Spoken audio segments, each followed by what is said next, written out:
Iniimbestigahan na ngayon ng PNP ang pinagmulan at posibleng sindikato sa likod ng mahigit 16 na milyong pisong halaga ng pinagninilaang smuggled cigarette na natagpuan sa abandonadong mga truck sa Malabang, Lanao del Sur. Ayon sa ulat ng pulisya, rumisponde ang mga tauhan ng Malabang Municipal Police Station matapos makatanggap ng report kaugnay sa 3 iniwang sasakyan sa isang bakanting lote sa barangay BPS Village. Nadiskubre sa loob ng truck ang daang-daang kahon ng sigarilyo na nakatago sa ilalim ng mga niyog. Kabilang dito ang 90 master cases ng Berlin cigarette at 313 master cases ng Canon cigarette. Wala umanong susi at kaukulang dokumento ang mga sasakyan, indikasyon na iniwan ito upang makaiwas sa pagkakakilanlan at posibleng pag-aresto sa mga sangkot na sospek.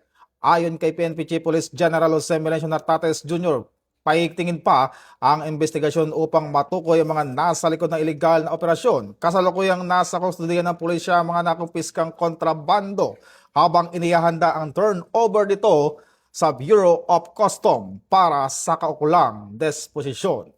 Mula po dito sa himpilan ng Pambansang Pulisya ng Pilipinas, ako po si Patrolman Adrian Dayaw, nagbabalita para sa Police News Express. At ito ang bagong PNP para sa bagong Pilipinas, serbisyong mabilis, tapat at nararamdaman.